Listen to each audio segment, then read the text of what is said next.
Hello and welcome to episode 36 of the Nerds at Large Gaming Podcast. I'm one of your hosts, Darby Hallman. I am Jeff Mayo. And we have a very exciting show today.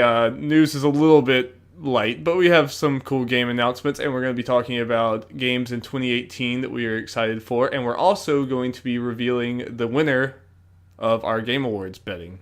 Thing. Don't know pretty sure if this is gonna be in the episode or not, but we're recording it if right not, after this. If not, then check out that on our YouTube channel or this podcast feed. Yep. Yeah. I'm excited. Yeah. Are you excited, Jeff? I'm excited. Also, Jeff. Yes. I'm done with school finally. God, catch up with me, bro. I know this was finals week for me, and it was rough. It was it was a rough one, but it is behind me. Yep. And I am 4 weeks of no school bliss. Yep, and binging Zelda, which I'm probably going to finish very soon, and then getting into Mario. And I'm pretty excited about that. You'll be able to finally have someone else who played Mario. Finally. Now we have. I'm pretty sure I know where you're gonna go, but it'll be interesting to discuss Mario v Zelda potentially for Game of the Year stuff. Have someone else. Yeah. To have something, and I want to be able to be more well-rounded with that discussion. I'm saying Zelda right now, but I feel like you're gonna go with Zelda anyway. I think I will too, just because it's my kind of game, more so than Mario. Yeah, but you're more. I don't know if say you're more of a Zelda guy than I am, but I know for sure I'm more of a Mario guy than you. Yeah. I mean, I think I'm more of a Zelda guy than a Mario guy, probably. Yeah. And I'm more of a just that open world RPG, exploration thing. We were even just talking about the two ways that me and you played Zelda. Like, you played 95 hours and beat everything. I'm probably getting somewhat close to 95 hours, and I have, I think, 70 shrines. So, yeah, I do a lot more. Just kind of Divine Beast around. To go. Yeah, I still have one more Divine Beast, so, yeah. Well, Jeff, what have you been playing this week? Okay, two things. Well, one, shouldn't be surprised for this last week, more Xenoblade. Yes. I'm like 35 hours into that now, so I guess I about doubled my playtime. Since last time? I guess. Well, you haven't been at school. It's only been out 2 weeks. Good for you, man. Good for you. Thank you. I'm loving it. It's filled with anime bullshit. Mm-hmm. But I'm enjoying it. Yeah. You need some of those kind of like stories and stuff. You do. I mean, it's one of those things, just like we said last week, and probably the week before, I don't even remember at this point, that, for its audience, you have to like that kind of stuff going in. And, I can even get into some of that stuff. It's just lighthearted and fun. It's just fun, Yeah. It's kind of like Tales games in that way, but maybe a little more towards that, but whatever. Yeah. It kind of gives me the feelings of playing JRPGs when I was a kid, which is a good feeling. And I know a lot of people have complaints with the combat system and all that stuff. But I love it. I just love all those systems and all those numbers. The absurd amount of systems. And I love it. Stuff like that. Yeah. I mean, I can get into that kind of stuff. I definitely got into that stuff more as when I was younger. Mm-hmm. But it's one of those things I can easily fall down the rabbit hole into something like that. It takes particular games, which unfortunately there are too many of those now. With kind of Persona and Xenoblade and right. We'll talk about 2018 later. Yeah, I mean, 2017, just like 2016, there's lots of big games with lots to do. But I feel like this year, there has been lots of the JRPG type things of kind of making a resurgence in certain ways, and it's just it's near impossible to play everything. To play all Jacob's the only person I know who beat Persona 5. Even media people I know, no one finished it. Even though they loved it. Now, we'll get into it later when we talk about 2018, I guess we want to. But I'm happy, other than Fighters, there are no games in the first couple months that I really want to get. I'm kind of happy about that. So you need that. Just so I can just play those games. I want to play Nier. I got Gravity Rush 2. I got Kingdom Hearts 2.8, but that shouldn't take too long, so I'm just mainly going to focus on that demo thing for the... Right. That kind of stuff. I mean, this year's just it's a crime that I have not gotten to Gravity Rush 2 at all. I was so excited for that game. We're rounding a year, right? That came out in January. Yep. Luckily, I have it now, so just let me know whenever you want to get to it. Yeah. And if it's not, even if it's before I play, because I got other stuff to do. But I mean, I have Doom on the shelf. I have Wolfenstein 2 on the shelf. I have Final Fantasy 15 on the shelf. I have Watch Dogs 2 on the shelf. Yeah. It's insane. Yeah. Insane. You got anything? I mean, I just played Zelda. I have nothing more. So have I. Oh, that's right. If you listened last week or you paid attention to any video game related news last week, you saw Zelda DLC Shadow Drop. Shadow Drop. It was exciting too. It was. And it came out. A lot of people have mixed feelings about it. I can kind of get it because I'm early on to it. I think I played an hour and a half, 2 hours of it out of apparently it's 8 hours in all. Like it's taking the average amount, so it's pretty lengthy. Right. But people's complaints, and I can understand this completely, is it's lacking the story that the trailers kind of portrayed. Yeah. And just more gameplay. Yeah. And more shrines. So how exactly does it work? Is it like a new stuff is put on the map once you download this? Yes, once you download it, and okay, we said it last week. You got to beat all 4 Divine Beasts before you can even start this thing, right? Which makes sense the way it's kind of set up. But you go to the Great Plateau, and to the Shrine of Resurrection when you first started the game. You do there, you kind of activate it, and you get I can't remember is that name of the weapon, like the Obliterator or something? It's something like that, like where. It's a weapon where it kills any enemy in one hit. Okay. But you also die in one hit. So that adds challenge to it. And you can only have that weapon equipped while you're attempting the DLC. Okay. So that adds some challenge to it. And where I'm at now, and I know more stuff's going to happen. I'm not completely done with this. There are 4 spots on the Great Plateau. Yeah. And if you leave the Great Plateau, the DLC challenge thing ends. I don't know, and I'm not even going to attempt, like, if you leave and come back, do you start over or what? Yeah. Yeah. So there are different points in there where there are a group of enemies. And you got to go kill them all. So you got to kind of strategize because if you get hit, you got to start that group over. So is this just like the first mission thing in the DLC? I believe so, because the way it's set up, I'm almost done with what it told me to do. Yeah. And since it's not taking me that long, I'm going to assume there's more. Yeah. I'm guessing it branches out of the Great Plateau, I would have to imagine. But... Yeah. I can't say that one way or the other. Okay. Because I'm trying to avoid general stuff about it. Yeah, so I didn't even know it was going to the Great Plateau at all, so that's interesting. And once you beat the enemies at the point, it's telling you a new shrine comes up. Okay. Pops up out of the ground, and the design of the shrine entrance is different. And you go, you complete the shrine, and then you do that stuff. You get more spirit orbs or whatever.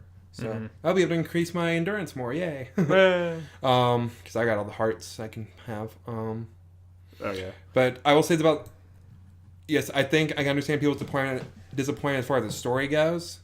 But as far as the gameplay, I'm loving it. Because it adds challenge. I think it qualifies like in-game challenge since you got to do all 4 Divine Beasts. The shrines are kind of more in-depth. Like, there's more to them, and they're kind of more difficult so far than the other ones. Like, they make sense as in-game shrines. Yeah. Based on something game. And, yeah, challenging, like, figure out how you're going to defeat the enemies and stuff. Also, important to note, because people did not realize this till later on, it made it a lot more difficult. You can use your bow and arrow.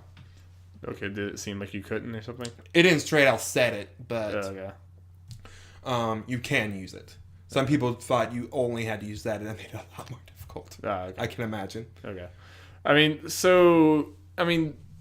Does it feel different enough what you're doing? Like, I would worry because people just made it, from the just cursory things I heard, people were just saying that it was mostly just there's a bunch of new shrines and stuff, and it kind of like people's complaints, it kind of just seemed like it was more of the same of what you were doing, like maybe in the base Zelda game. Kind of, yeah, but again, do the heroes have much to do with it? Because it's the Champions Ballad, right? It's supposed to be about them or something. Okay, yeah, it sets up saying like mentioning the champions or something, and like this is the challenge the champions went to. You get the Divine Beast, and saying, I think it said in a quote, you get a Divine Beast that surpasses the other one. That motorcycle. Yes. Which I motorcycle. That. I'm going to assume the story-related stuff that has to do with the champions comes after I do this. Okay. Because again, I'm early on. Yeah. It's interesting. Obviously when it comes to Zelda, I care more about if the gameplay is good than like the story. I just don't really know if you tell a great, compelling story in that world. Like I wanted there to be more different kind of things like that, but like. I don't know about you, but I don't care about the champions in Zelda. They're all just kind of one-dimensional and just their voice acting's terrible and just like they're not interesting. So I don't really care that much. Overall, their designs are cool, but yeah, designs are cool, but nothing else about them is really that cool, in my opinion. But I don't know. This kind of just seems like something that, for me, as someone who has been playing Zelda for the first time now, like in the last 2 months, like I've put like almost 90 hours in it in their recent hours. Yeah. I don't really think I want to jump in this immediately because I'm kind of ready, not because it's a bad game, but I'm just, after 90 hours, I'm kind of ready to get away from Zelda. But for someone who, like you, who played it at launch, it definitely seems like and it's this more is like, 9 months later. So. This is the right time for you, so it's something I probably wouldn't get to until later. Yeah. How much is Champions Ballad? Okay, this was the whole thing. If you're right, you can't get it separately. You need to get the season pass, which is $20, and then you get the Way of the Sword thing, which powers up your Master Sword. Yeah. But even that's a lot of fun to get. It's kind of like what's it called, Eventide Island or whatever. Yeah. Where you go with no equipment and you got to do this different challenges and defeat all these enemies and stuff. Okay. So that I understand people's disappointment because as far as the story stuff, but this stuff is just like great variations of the gameplay in my opinion. Okay. And the more difficult and Okay. So and I enjoy it. I think it's worth the $20. From how much have you played so far? Of which one? Of Champions Ballad. Like how long? Hour and a half, 2 hours maybe. Okay. I did it while I was waiting for my mom's surgery. Nothing serious. Yeah. She good. Yeah. Okay. Well, we'll definitely talk about that more then. About. And I heard multiple people say it's like 7-8 hours or something. Okay. So it is pretty meaty. Pretty lengthy. Yeah. Which is good. Cool. Well, yeah. I mean, like, you guys have heard enough of my Zelda talk. You don't need to hear more of that. So, Jeff, let's get into the news. News jingle. Jingle. Thank you. Gosh, I hate these glasses, Jeff. My allergies are bothering me, and I normally wear contacts, and now I'm having to wear glasses, and I look like a nerd. But I'm on Nerds at Large, so maybe I should be happy about that. All right, Jeff. Yep. What news we got this week? Okay, like I think we said earlier, or maybe that was in the first take, I can't remember. We don't have a crazy amount of big news, but we got some news. Could be fun to talk about. So we're getting into it. It could be fun. We'll see. We'll see, you guys. It could be fun. Could be good. Okay. First story comes from Jordan Serrani from IGN. Take-Two Interactive has announced Private Division, a new publishing label for independent developers. Private Division has already partnered to publish games from 5 different studios, including an unannounced RPG from Obsidian Entertainment, held by Fallout co-creators Tim Kanan and Leonard Boyarsky. And second one, Ancestors, a Humankind Odyssey from Panic Digital Games, studio led by Assassin's Creed creator Patrice Desilets. I'll go with that, I guess. RPG codenamed Project White from The Outsiders, studio founded by ex-DICE developers David Goldfarb and Ben Cousins. Unannounced sci-fi first-person shooter from V1 Interactive, studio founded by Halo co-creator Marcus Leto. And then Gerbil Space Program. No Private Division games are expected to be released before March 31st, 2018, according to Take-Two. Gerbil Space Program's Making History expansion, which will be released in late 2018, is the sole exception. And according to Game Informer, developers will be able to keep the rights to the IPs they release through this program. Which, I feel like that's the biggest part of this. Yeah. Is that, like, this seems like a cool... I mean, like, it's a cool thing, and it's kind of surprising for a company as big as Take-Two to be offering this kind of thing, where it's like, you know, you can publish this under... You can get the funding and stuff from Take-Two, which is obviously nice, but it's kind of it at least just feels like a small... Like, it feels like a mid-tier type game development that has fallen out, aside from Hellblade, who finally kind of did that this year. And the fact that, and what like cements that even more, is that these companies can keep their IP. Like, Take-Two will help them make this game, but they have creative freedom going forward and stuff. It's a cool thing, and I hope that this means other publishing companies that have big wallets, like EA or or Activision or these other ones like this, could do something like this more and like bring that kind of system back. Yeah.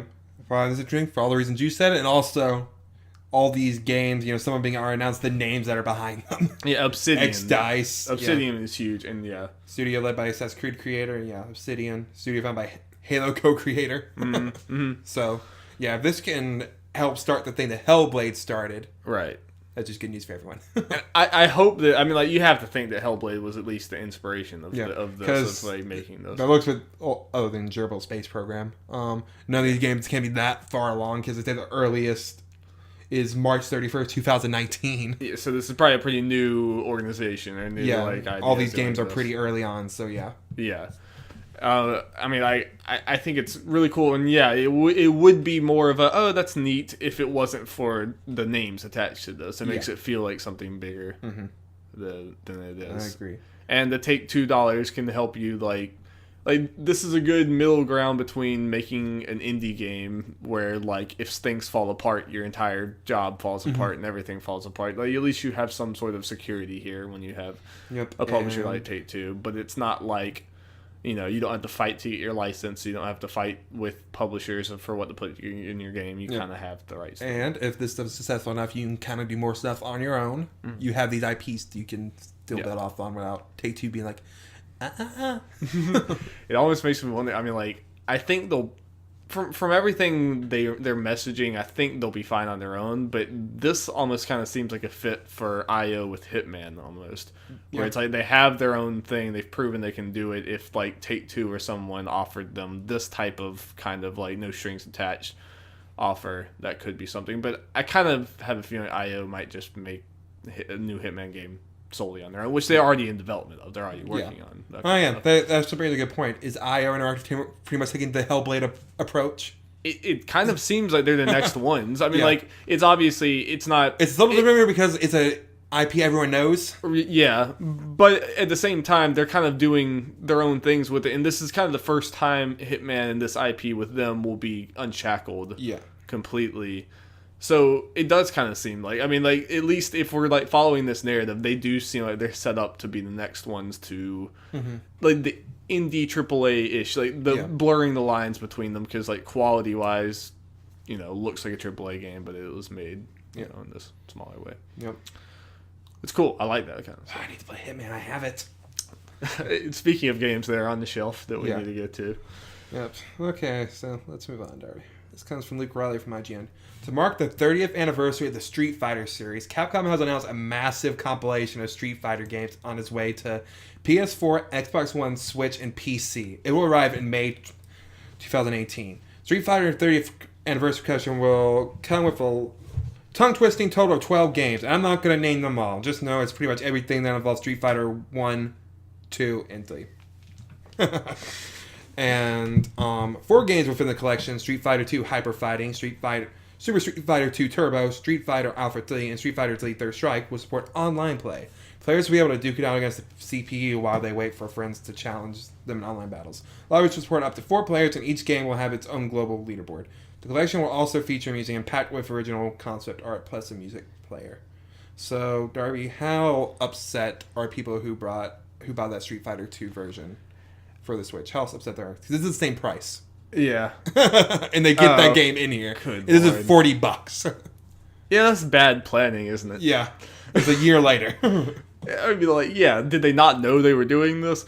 But, I mean, Street Fighter has a long, long history of this. This is a fantastic deal. I mean, it's an insanely good deal. But, I mean, Street Fighter has a history of this kind of thing where they'll release one edition for $60, and then, like, that same year release the Ultimate Edition, and then the Super Ultimate Edition, and then the Super Mega Ultimate Edition. I mean, like, I guess at a point, like, it doesn't make it better, but Street Fighter fans are kind of used to this at this point. Yeah. I mean, it's still bad. It's still bad that if you bought that Switch port, which surprisingly high number of people did, right? Yeah. So this should sell pretty well because it comes well again and it's on the Switch. I imagine a lot of people will get it for the Switch. Yeah. So that would be interesting. Just almost by back catalog alone, Street Fighter is just staying, fighting to stay in the public conversation indefinitely. Well, even with 5 not doing as well as it should. Well, Arcade Edition coming out, and I didn't put it in here because we're not the biggest Street Fighter buffs. They announced this 6 characters for this Fighter 3 pack or whatever they're calling it. Yeah. And a lot of people are happy about that. Those character choices because they're about a bunch of classics. I think Sakura and Blanca. Was that the one that was like leaked a lot? So they just kind of went ahead and so people are happy with that, and we'll see how that gets. Maybe I think that could be a different topic, but I think Capcom set up to do pretty well next year with everything. I think so too. Like kind of doing like slight Ubisoft thing. I wouldn't call this year like the redemption year of Capcom, but I think this is laying the grounds for it. I'm talking more like 2018 for the comeback. Yeah. Because between Resident Evil this year and like Mega Man, like the Mega Man like comeback with this. Devil May Cry is like coming up. Yeah, the Street game Fighter exists. stuff, It obviously exists. Like Capcom's like slowly building back their big name in game because at one point Capcom was one of the biggest names in gaming and they kind of just tarnished their reputation so much that it almost seemed like Capcom was just done. But it does seem like they're slowly like making all the right decisions and the right choices to come back, and I like it. I think I want Capcom, a good Capcom. Back like it's kind of weird. Monster Hunter comes out next month. Yeah. Which, I mean, it's gotten all of Sony's marketing push, so we'll see how that does with sales. Like, it might sell more than you even think in America. Like, we know it's going to sell in Japan, probably, but... I don't think I have it on here, but I think there's a beta, like, in the next week or two. Yeah, there should have been soon, There's one last weekend, I think they're doing another one, like an open one. Okay. So, next thing. This comes from Brian Barnett from IGN. A new One Piece game has been announced. One Piece World Seeker. Bandai Namco announced the return of Luffy and the Straw Hat Pirates on Twitter, confirming the game will be released on PS4, Xbox One, and PC next year. While our release date has not been announced, Bandai Namco did say One Piece World Seeker is an open-ended action-adventure that represents a brand new chapter in the epic saga. I'm happy about this. You like this? Yeah. They did a lot of different things with the One Piece game. Darby hasn't seen it, not really a trailer or anything, but they showed like some One Piece games are like open world, kind of like action RPG things, and generally I enjoy those. Yeah. Like they're not technically have the best games, but they're fun and a lot of One Piece Easter eggs and all that kind of stuff. Mm-hmm. The screens for this game look really good. I guess pull them up real quick. Okay. So like most of the One Piece games I've seen are either like fighters or like Muso games or whatever. So what's this like exactly? That's pretty. Yeah. It's very pretty. I mean, so, like, what's the style of game? I mean, like kind of open world. It's like action RPG thing. Okay. So it's not like a Muso type thing. It's no, more it should be, yeah. Okay. And they've had these kind of things before, like, fishing and bug collecting and stuff. I don't know if this is exactly that, but... Yeah, so this is not a already established One Piece series of games, right? This is something unless it's kind of like spinning off and kind of like that, but a different name. So yeah. I'm very interested in this and see what it is. What exactly it is. I mean, it seems like just from, like... I never watched One Piece, but I've been friends with you my entire life, so I have, through osmosis, like, gathered some of it. And it seems like the One Piece world is gigantic, and it's just perfect for something like an open world type thing where you explore. Because, like, aren't there, like, there's a million different factions and different groups of people in different areas and stuff. It just seems like the world is just overfilled with like, different type of things like this. For a series running this long... I've never read a manga / watched an anime that has the world building that One Piece has. Right. Yeah. It does it so well. It hasn't fallen off the rails completely by this point, which is kind of amazing. Yes, it's... Yeah. Anything that can go on that long and everyone still says it's, still like, it's just as good as it's ever been, or if not better, that's good. It's not pulled a Naruto or Bleach yet. Right. And after this long, I trust the writers and stuff to... Does he still say there's like 10 years left or something? Something like that. I'm all in. Is it 10 years left or is it never? Like, is it just indefinitely? Okay, we've talked this before and we won't go too far in it, but the way the story's set up, there is like a set path. Like he's kind of the end goal and how to get there and stuff. So, yeah. And one Make-A-Wish kid got like knows, right?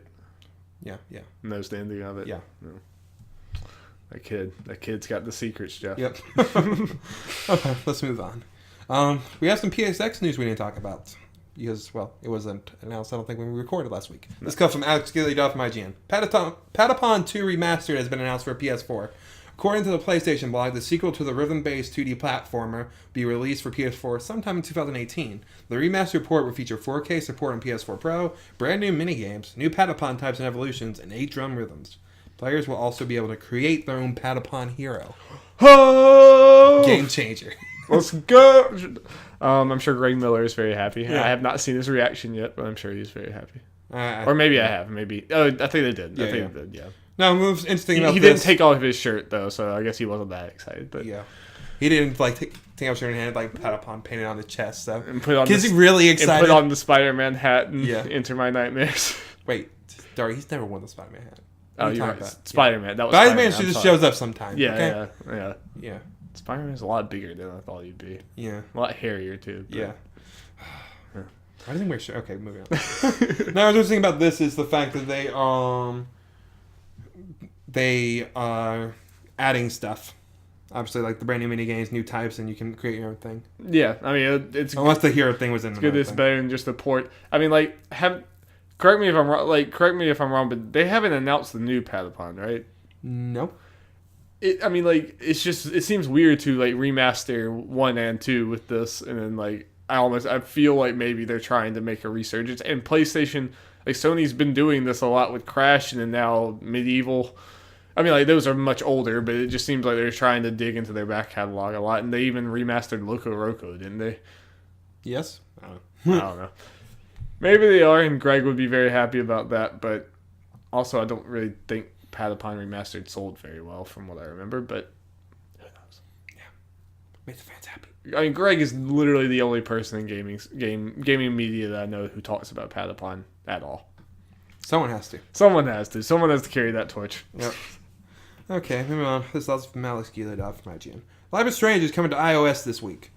Or I guess it's already out. Whatever. Developer Don't Nod Entertainment announced the first episode of its critically acclaimed game series will be available to download via the App Store on December 14th. Episodes 4 and 5 will release sometime in Q1 2018. They also confirmed on Twitter that an Android version of Life is Strange is planned for sometime in 2018. And just so it's clear, this is original Life is Strange, not before the storm. Not before the storm. The new that might come later. This as well. Right. So. Cool. Yeah, good. I mean, it's something that fits there, and more people get it out to more people. Yeah, get it out to more people. I mean, just like with everything, I don't want to play something like this on the phone, but there are people who do, people who don't even have consoles, and hopefully this would, get it out there more. Because this is a game that people who don't play games could definitely enjoy. Indeed. Yeah. Okay. Moving on. Okay, the release of Ni no Kuni 2 Revenant Kingdom has been delayed by 2 weeks. It is now coming out March 23rd, 2018. So, yeah. Last I heard, it was in January. I didn't even know the last time. Whatever. I'm worried about this game because no one talks about it, and I'm just worried it's going to kind of go under the radar anyway. And delays don't help, but Mm-hmm. Well, I don't know if anything else. I can't remember what it's coming out around then, so maybe I'll do okay. With his audience, we'll see. I mean, potentially God of War. True. I mean, not that I don't know. I mean, but at least he got away from Monster Hunter and Fighters. Yeah, that is true. Yeah. Next story. Joe Scrabbles from IGN. Metal Gear Survive will hold an open beta on Remember that game? Open beta on PS4 and Xbox One from January 18th to the 21st. No PC beta has been announced. The beta will allow players to enter a co-op mode that sees them build, defend, and fight alongside friends online. Revolutionary. Playing the beta earns players some bonus items in the full game upon release, including a Foxhound nameplate, a Metal Gear Rex head accessory, and a bandana accessory. The announcements come alongside a new gameplay video which explains the basics of the game's survival mechanics, which we did not watch. Or I did not watch. Well, no, I did not watch. Okay. So we can't comment on that. We're very good at preparing for these things. So when is this game just going to suck it up and realize the only way that people are going to care about this game is if they come out with like a battle royale type mode? After the game's out for 2 months and it's sold 5 copies. Half of them to Greg Miller. You're probably right. Half of them to Greg Miller because he feels obligated. I mean, like, I don't know. It's so weird. This is just one of the weirdest games. Who knows? It might light the world on fire. It might light the world on fire. I mean, it has the Metal Gear name, and if it's good, then sure. But I mean, it might be one of those things that the gaming news people don't really talk about, and personalities don't really talk about, but the mainstream people. See, the weird thing is, like, once upon a time, like, even just a few years ago, I feel like no one would have talked about this because it's just like, what are they doing with the Metal Gear?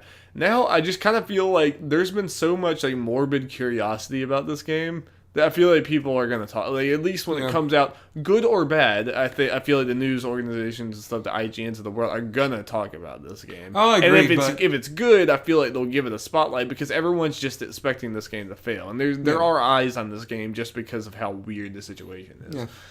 It's kind of weird because every time I hear it come up, it's like, hey, there's news for Metal Gear Survive. Remember that game? Oh, wait, it's coming out in the next couple months. What? What? Yeah. It comes out March or something. I mean, I can easily see this game just completely fall, crash, and burn, but I could also see a reality where, I don't know, something different happens. Yeah. And I could also see it being one of those games that it's really good, and people who play it love it, but most people pass it by because it, is not a traditional, it's not doing Metal Gear in the Metal Gear way. And then we hear, years from now, people talk about it being one of the most underrated games of all time, and no one gave it a chance because it, I could see that also being a reality. Yeah. We'll just have to see. At least you get to wear a bandana accessory, Jeff. Because all the cool boys wear bandanas. This is true. Bring back bandanas. I'm just kidding. Don't bring back bandanas. They're dumb. Okay. Unless you're a biker gang member. Is it cool then, though? I mean, at least you can pull it off. It looks right. Okay. If I wore a bandana, no one would buy that.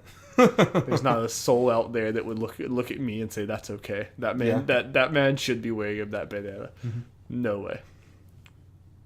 Moving on, Darby. This comes from Salvamonado from Gamatsu.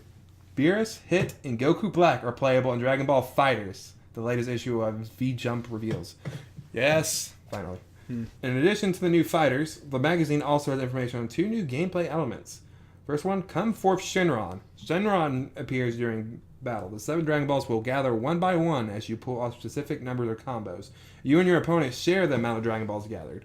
Shenron will appear in battle when certain conditions are fulfilled, and the player who fulfills those conditions will have their wish granted. You can choose from 4 wishes: full HP recovery, teammate revival, additions of 1 sparking icon, or constantly recovering HP.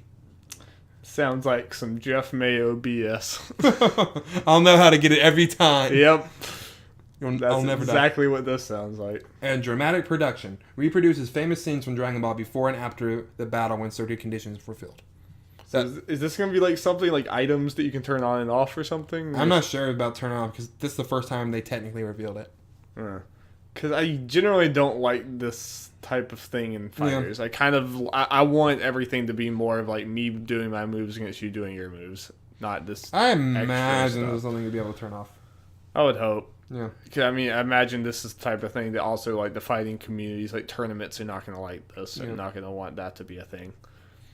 And again, because I just know 100% that you will use this to kill us.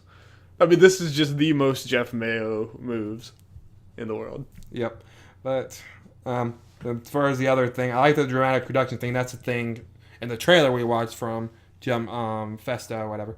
The thing in the beginning when Frieza blew up Krillin and all that kind of stuff. Yeah. Yeah. They'll do stuff like that will happen in the middle of fights if certain conditions are fulfilled. Which is cool. That is cool, yeah. Yeah. Cool. And I'm happy with these characters. If we got Dragon Ball Super characters, I'm happy. People who said Z only would happen can suck it. Yeah, Jeff told you. Yeah. And yeah. I like the cat. He's pretty cool. Beerus is dope. Yeah, I'm happy with all these characters. These are the lead characters people wanted from Super or expected. So it's dope. We should only have one more character. Do people like Super? Is that a tough question to answer? There's some people generally like Super. I don't think most people say it's the best thing ever. It's fun. Yeah. But there are some people that are like Z's the only thing that matters and stuff. Some kind of stuff like that. It's like the Gen 1ers. I was about to bring that up. Yep, in Pokemon. Yeah, it's kind of like that. So some people are offended that these characters are in there, or trying to come up with reasons why people like Beerus and Super Saiyan Blue, Goku and Vegeta count as Z characters. So Super's not tainting their game. That's dumb. Yeah. The overwhelming majority of the characters are not from Super, right? No, they're from the old school. These and the Super Saiyan Blue ones are technically the only Super characters. So, from the outside looking in, it just kind of seems like, what's a few characters, even if you don't like Super? It's yeah. Also, what I like about Super characters being added is I feel like Super's trying more to make character fighting styles different. So a lot more characters in Super that can make more interesting move sets in fighting games without having to have some stuff gimmick like Nappa having Cybermen. Right. They're fine on their own. Yeah. So I'm fine with more Super characters just for that alone. Yeah, and variety. Yeah, that's good. Yeah. Same thing we talk about with a lot of Injustice characters. Even characters that we might want, it's the variety. They'd be the same as this other character. So, indeed. I'm actually excited for this game. Like next month. I'm pretty excited to play with you guys. Obviously, you and like our friend Alex are going to be more excited for this than I am because you have history with these characters and stuff. But I mean, it really does like it has the 2D fighter, which I like so much more than the 3D fighter. Mm-hmm. Art style is beautiful, and it looks mechanically sound from everything I've seen. It just looks like care is being put into this game. So there's so much fan service stuff in there. That's so good. Also, I'm just going to say this real quick. So, if public service announcement. At least on Best Buy, if you pre-order this game, you get a Funko Pop, a free Funko Pop of future Trunks from Dragon Ball Super. Are those things like $15 or something? I guess. I don't know what they are. Olivia, tell us what they are. Yeah, I'm sure let Olivia know that. Yeah, she would probably want that. Yeah. I mean, I think they're decently expensive, so that's probably if you care about those at all. I just went to pre-order and I saw it was free there. I was like, okay. Even if you don't care about them, give it to a friend or sell it to a friend if you want money or you're greedy. Yeah, if it doesn't add anything to the price, why not? Yeah. Yeah, time to move on. I guess last regular news story. Then we got some bunch of sales stuff. Yeah, but last thing. We got some Detective Pikachu news. Oh, Detective Pikachu watch. This is the new Injustice 2. Yep. This is so fun. They announced the release date or whatever is going to theaters. It's May 10th, 2019. A week after Avengers 4. And Jeff's going to be there. Night 1. Midnight launch. That probably won't actually be happening. It probably won't even be in theaters near us. There's a good chance it won't. But if there is... be there. We'll have a spoiler casting. Heck yeah. We completely neglected and dropped the ball with Thor and Injustice, but we'll be there. You mean Justice League? Injustice League, but we'll be there for Detective Pikachu. Yep, so we don't have our first negative spoiler cast yet. It's going to be Star Wars. You and Will are going to hate it, like a lot of people are. I'm worried Will's not going to be in town. I'm worried when I'm going to be able to record. We still need to record Thor and Justice League. We've just dropped the ball on when we're going to get that out. We've just done a bad job. Yeah. We're sorry. We still need to see them. Yeah, do you want to see them soon? We'll make these plans off air, but I'm down. Okay. I think they're still showing, right? Yes, should. Okay, sales time, Darby. Sales time! Okay, we got a good bit of sales news, so let's get into it. Okay, I got some facts from NPD for November, kind of leaked, happened, whatever. Think it's early, but we're going with it. We'll correct it if it needs to. Yeah. Okay, the PS4 sold the most units of any hardware platform in the month of November, while Microsoft Xbox One drove the highest dollar sales of any hardware platform during the month. Because of Xbox One X. It's like over double the price of PS4.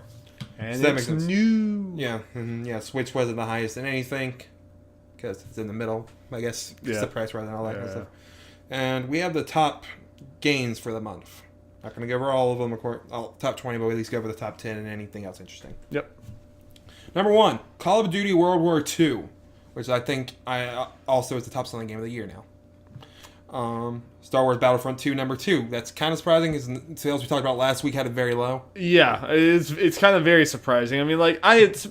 I don't want to say very, because, like, Star Wars, Battlefront's still going to sell some copies because, it's going to sell a decent amount of copies just because it's Star Wars, and especially with The Last Jedi coming out. It's going to. But... I think this is still relative to what it could have done. I think everyone just expected from how Battlefront sold it to be potentially past Call of Duty, but even that was probably not going to happen. But, I have a feeling the number 2 spot is kind of misleading just because of everything we've heard of the, So, also, I guess also pointing out, it doesn't mean much. It's most of the things below it have been out. For a while, yeah. Oh, we can go into it. Yeah. Number 3, Assassin's Creed Origins. 4, NBA 2K18. 5, Madden NFL 18.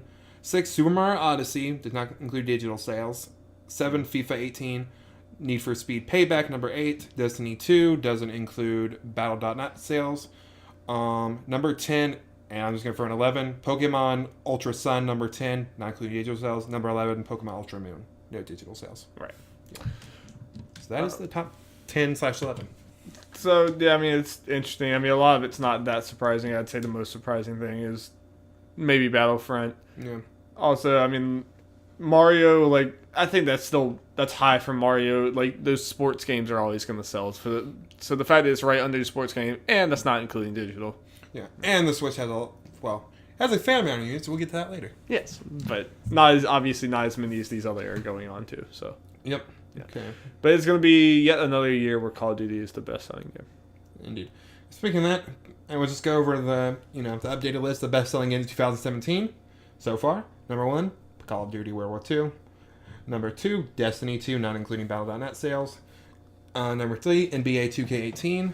4, Madden NFL 18. 5, Tom Clancy's Ghost Recon Wildlands.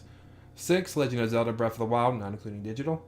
7, Grand Theft Auto 5. 8, For Honor. 9, Injustice 2. And 10, Horizon Zero Dawn. So Legend of Zelda finally did pass For Honor. For so long, it was like Ghost Recon and For Honor would like the top two. Mm-hmm. Yeah. Yeah. I mean, I'm very good for the. I mean, this is for the Switch, especially. I mean, Zelda came out and good a lot for Horizon being in the top 10. Yeah, I was kind of worried with just how well everything else seemed to be selling. I was worried that by the end of the year, Horizon wouldn't be on these lists for top selling games, but. And unless something just kind of surpasses it, that's right below it, just gets increased sales. I don't think there's anything new, unless PUBG takes care of it. Yeah, I guess I don't know how that works. Yeah. I guess we'll just count the Xbox edition. But speaking of PUBG, we got some sales data for that on Xbox. PUBG has sold 1 million copies on Xbox after only 2 days, so it's surely sold more by the time you're hearing this and when we're recording it. And to commemorate the milestone, a free copy of PUBG will be included with every Xbox One X purchase from December 17th to December 31st.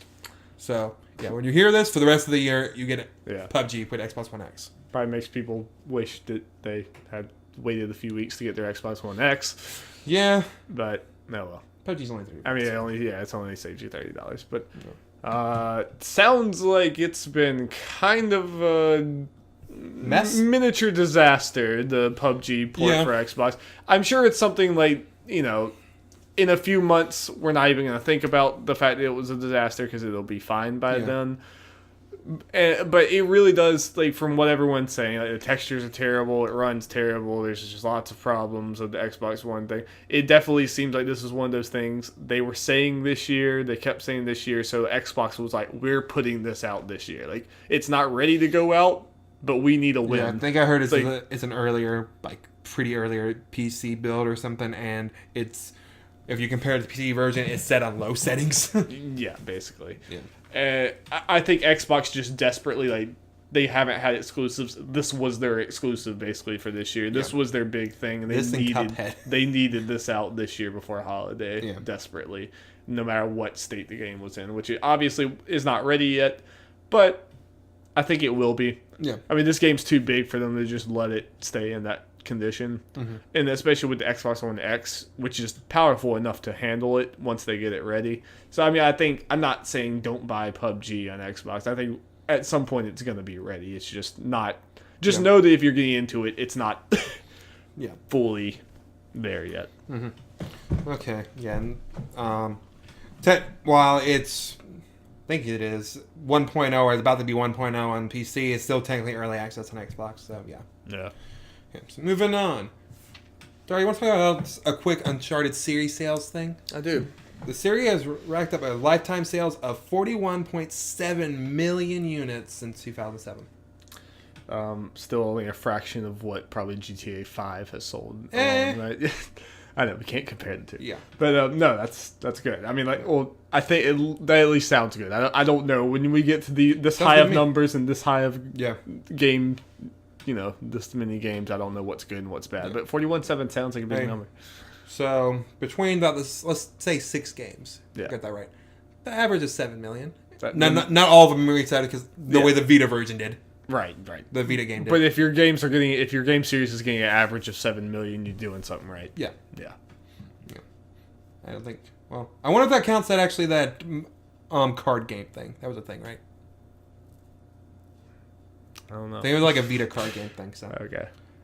Take my word for it. Okay, moving on. I'm sure the Uncharted collection the last 2 years probably added a lot to this. Okay, so it's more than that.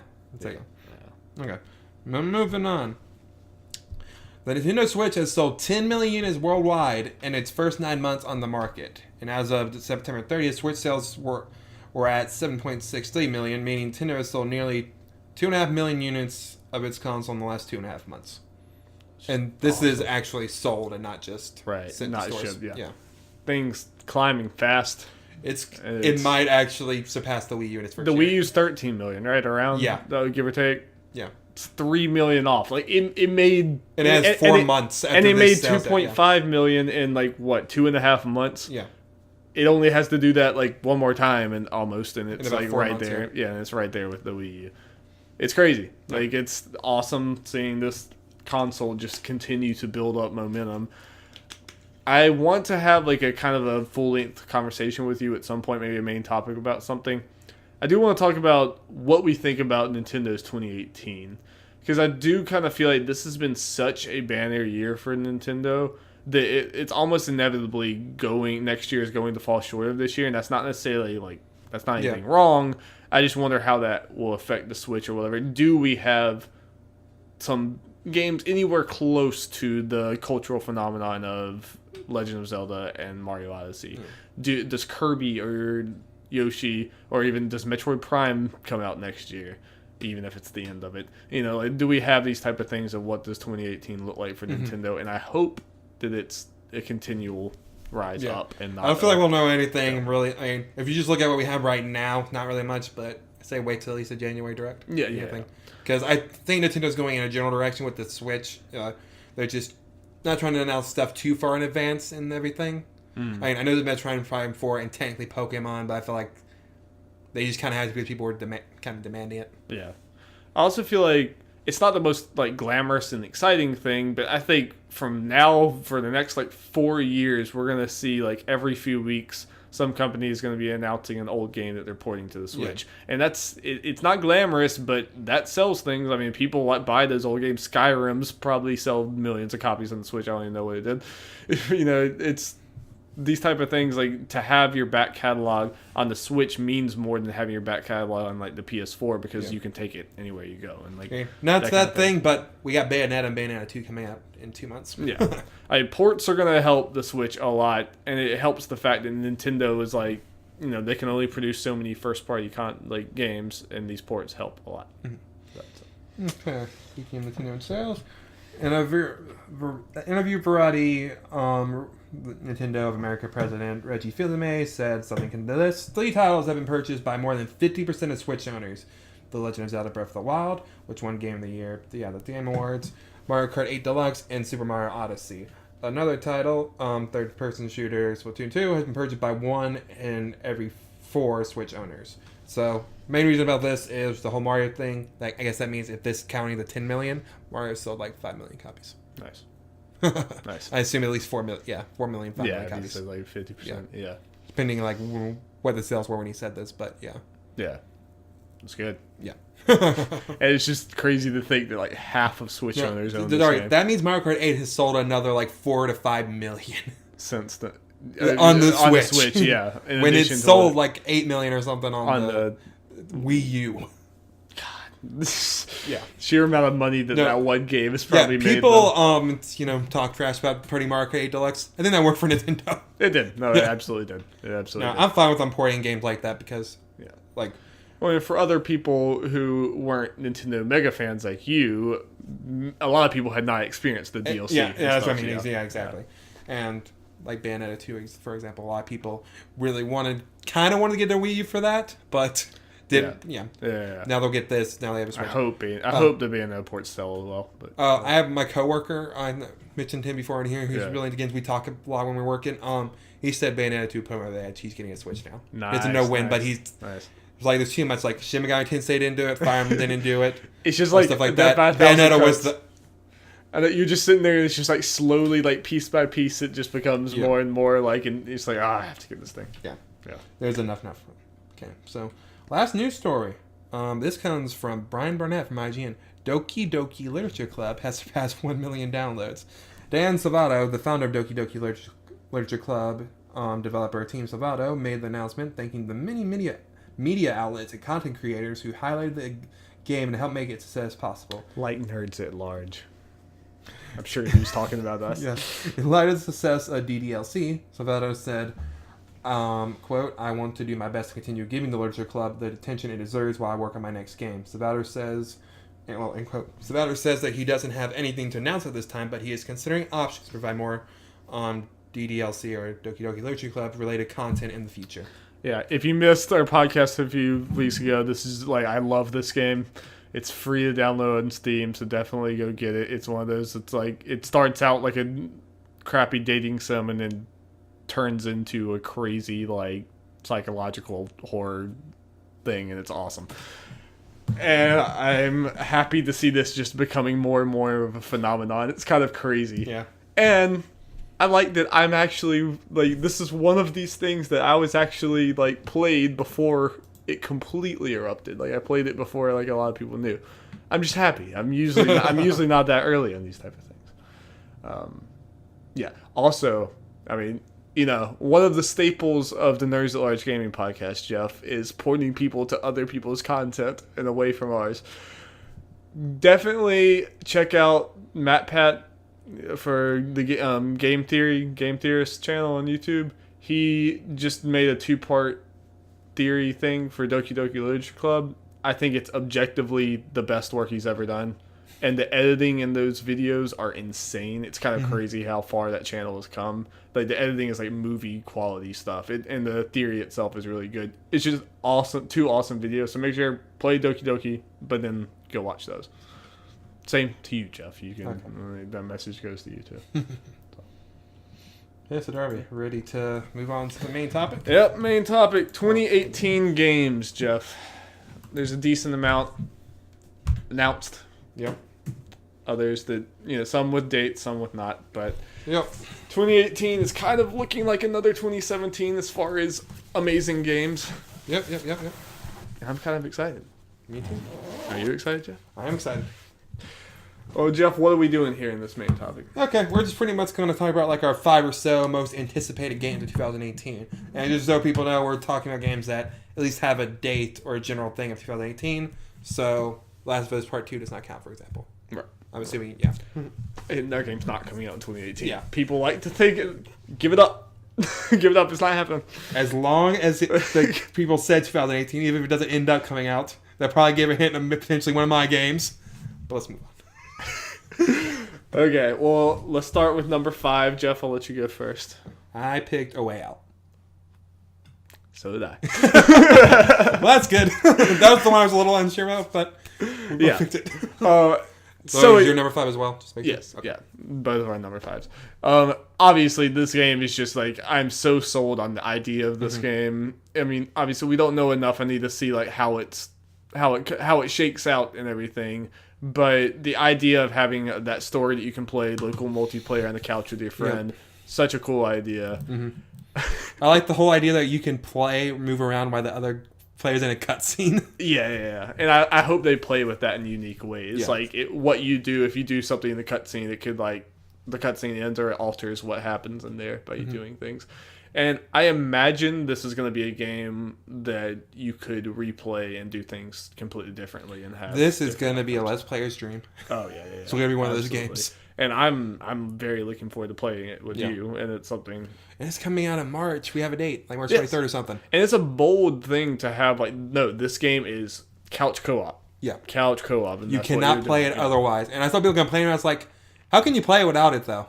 It just wouldn't be the way the game looks. It wouldn't be the right like. Yeah, I mean, you have the computer doing stuff, but then, I don't know. It sounds like it would be the same. On the one hand, I like having choice and stuff, but I also kind of respect when the creator's like, no, this is my vision. Yeah. This is how you're meant to play this game. This is how you're going to play the game. And I kind of appreciate that. Yeah. Case on case basis as far as the whole, the creator says this, they got to play this way, and more choices are better. I think in this case. But in the day, with something like this, I trust the creator to know what's going to be the. I feel like this game could potentially be worse if they made the game with the thinking of, well, if someone plays it alone. They had to limit some things. I like that we're at the point, like, again, if this game was made a while ago, or even with, like, in different hands, if EA wasn't treating it like this, they were treating it like other things, I could definitely see it, like, the vision getting, like, damaged because of no, we have to make this where everyone can play it. You can't lock people into something like this. But I feel like now in 2017, we're at a point in gaming where you can have something more bold like this and more experimental. And yeah, I like that a lot. Yep. And gotta do it for Joseph Fares or whatever his name is. That's gotta end up selling some copies right there. Just that whole thing. Like we said last week, genius marketing. It's going to. Yeah. People care about them way out more now again. All right, Jeff, number 4. Or do you want me to go first now? We'll trade off. My number 4. Okay. I'm still deciding which one I want number 4. My order could change. Like, we could talk about it right now, and you could change my mind on my order. I just whatever. No. Number 4 is Hollow Knight for the Switch.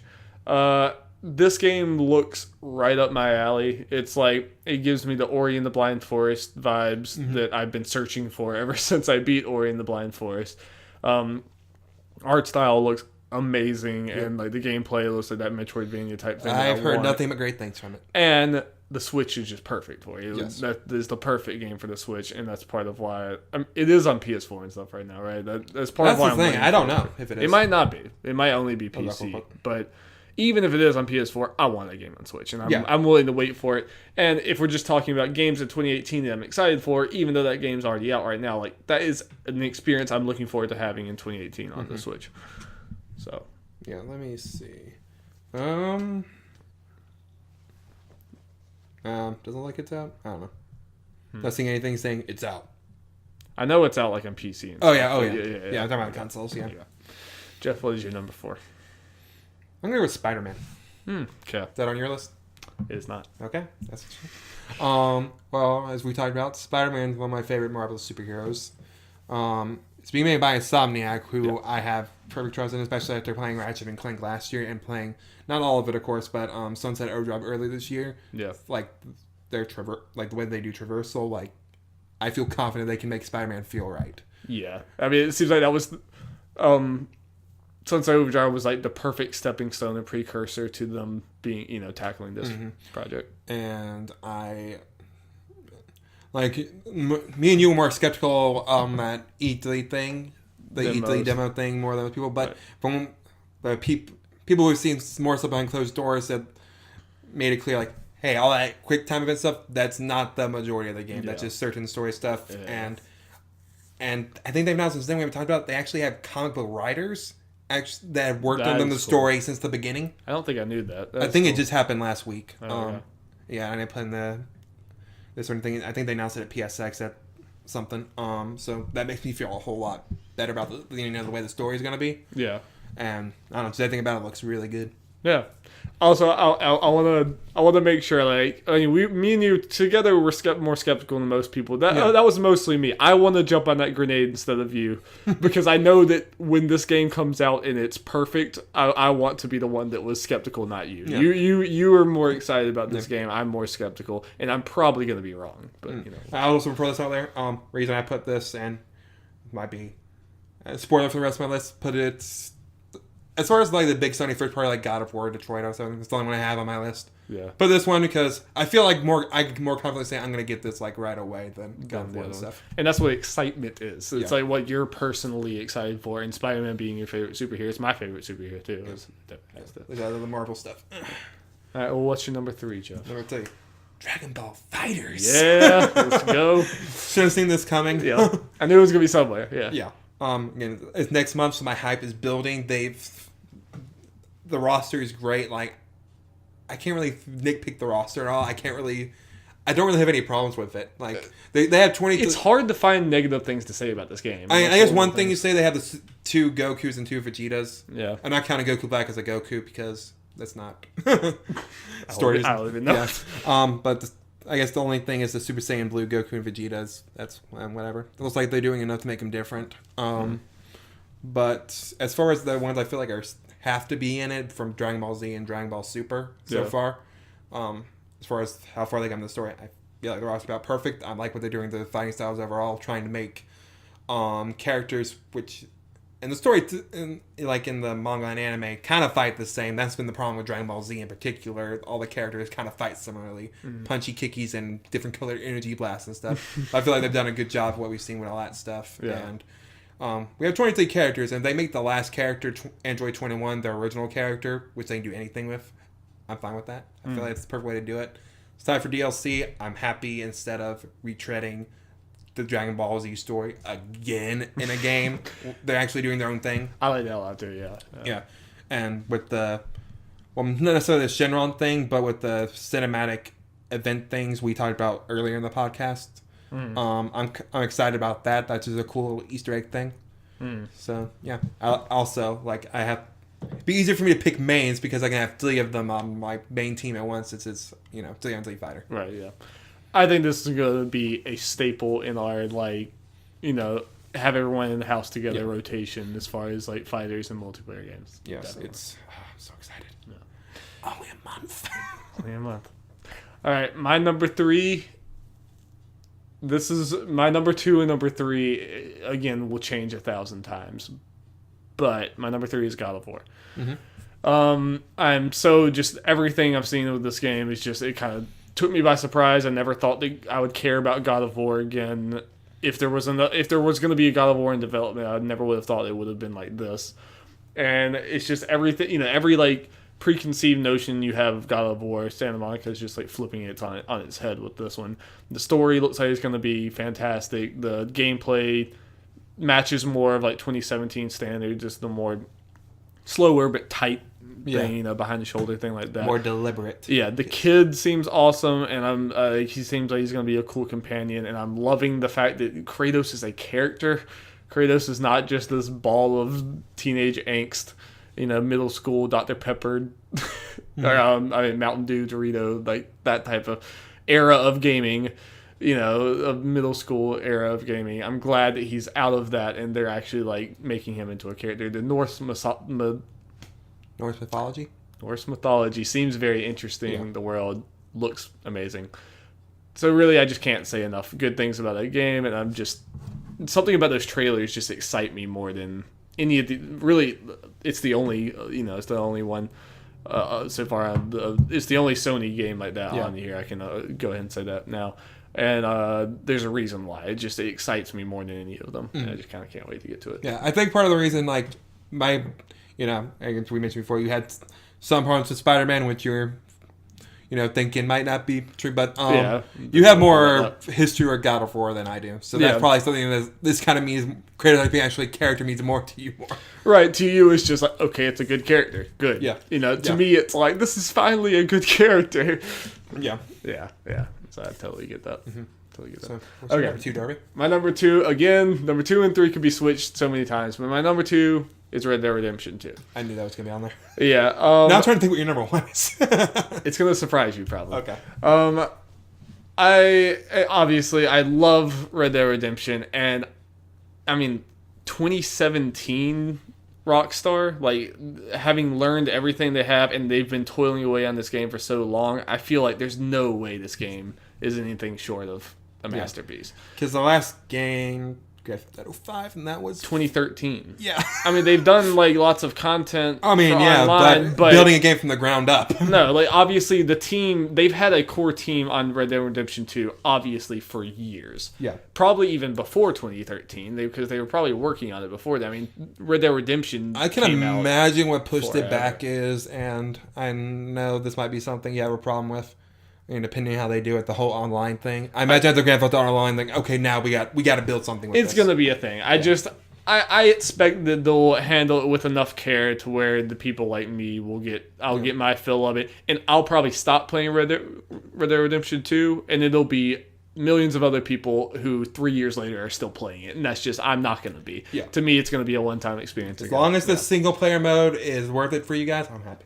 I'm probably not and I'd be more confident about the single player thing being worth it in Red Dead than I am in GTA 6. Just because I feel like Red Dead is more story focused than GTA is already. Yeah, I think just based on what GTA is, it lends itself more to the whole online thing than Red Dead does. Not that they can't make anything fun and good out of it. And they will, yeah. It's just, you can do a lot more wacky, crazy and more variety and stuff in Grand Theft Auto. But Red Dead Redemption 2 is just one of those, I don't have to know anything going in, and I'm going to get it, and I know that Rockstar's going to tell an amazing story, and it's just going to be, fun. Well, before we get to my number 2, I gotta pee. All right. I think it's the first time. This might be the first time that we've had to interrupt the First or second podcast. time. Can you believe? Not even a crazy Can you believe him? All right, Jeff, we're on number 2, right? For mine. Yeah, what is your number 2? Dragon Quest 11. Oh, I kind of forgot about that. Yeah.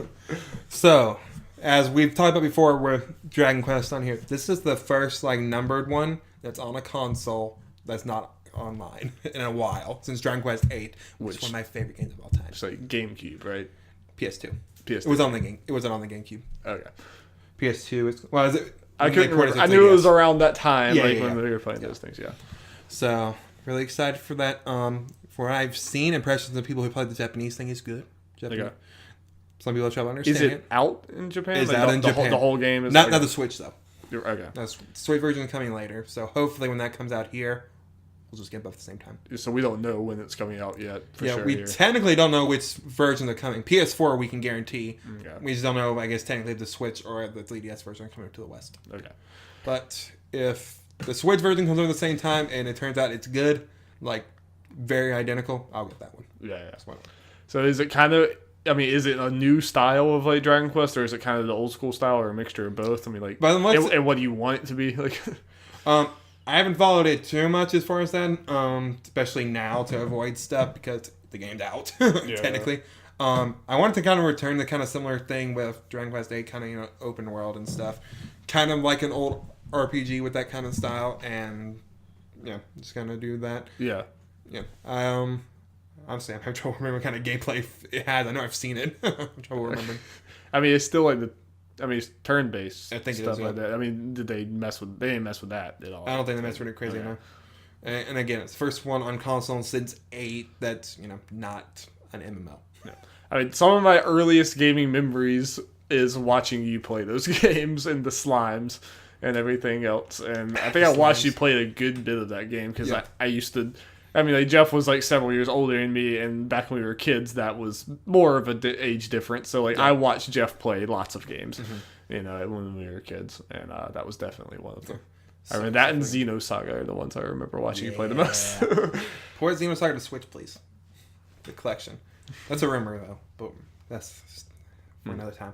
But yeah, very excited for this. I'm happy we're just guaranteed to get on PS4. So you're getting it in some way. Oh yeah, I am 100% getting it. Yeah, it's confirmed for the West. I'm so excited. Do you think you would bite the bullet on PS4 if it comes out on PS4 and we still have no word on Switch or something? If we have no word, maybe, and it also probably depends on what other games I have around that time. Yeah. But yeah, we hear the Switch a couple months later, and if I'm busy playing another game, I'll wait. Right. But if I have nothing, then I'm like. Okay. And especially if we haven't heard absolutely anything about the Switch version coming here, I'm just going to get the PS4 version. Yeah, it makes sense. Probably next day. Yeah. Hey, it's coming out. Yeah. Okay. I guess the way we're doing it, I can do my number 1 now. Yes. Okay. Good for it. There should be no surprise to anyone. Kingdom Hearts 3. Yeah. They said 2018, so it counts. Yeah, it's not surprising. Not surprising to anyone. If you've been a long time listener of Nerds at Large, you know that Jeff seriously hurt his hand over excitement over Toy Story being Kingdom Hearts because he slammed his hand on the Darby. There was a couple leaked images yesterday. Monsters Inc. Inc. It's all right. I don't know if they're clearly real or not, but I want to believe. We just open the gates to all of those. I think that's next on my Pixar warning list. No, yeah, probably. Yeah. I'm trying to think of, but yeah, that would probably be.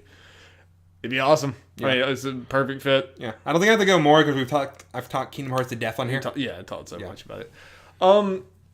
My number 1. Now, again, I think also I was saying that with 2 and 3, I meant to say also number 1 could be anywhere in here, and this is kind of a weird cop out thing because we don't know enough about it and stuff, but. If we're just talking about the potential of these games, my number 1 is actually Project Octopath Traveler.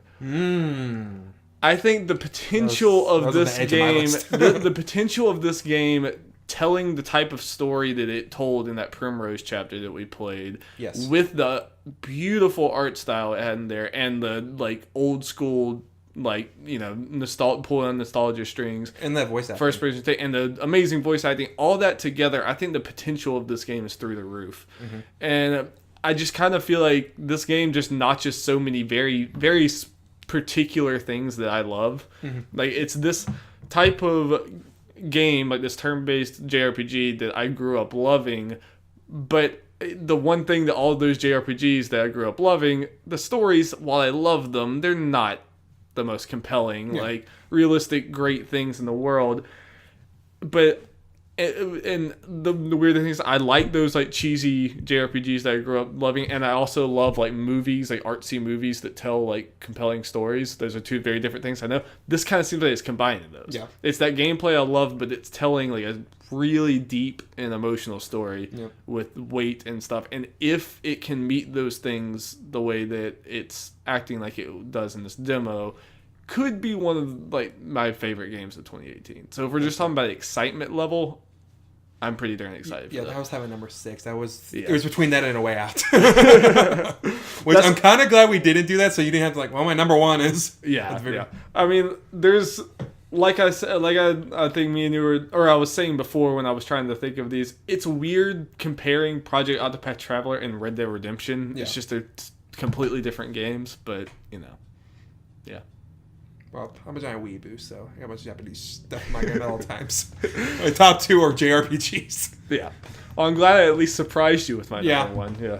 I kind of thought about that. I forgot about that when we were doing this, but I remember thinking before that that'd probably be on your list because you agreed with me that the demo was fantastic. So good. I feel like that's a game that for sure me and you probably both get right away. Yeah, unless just, I mean, even unless I'll probably try that game. I can't imagine it'll cost that much, so I'd probably want to make that's a game I'd probably want to make my own opinion on, regardless of what other people say. So, yeah. Awesome. Yeah, all right, so that's our most anticipated games of 2018. Let us know what yours are. Yep.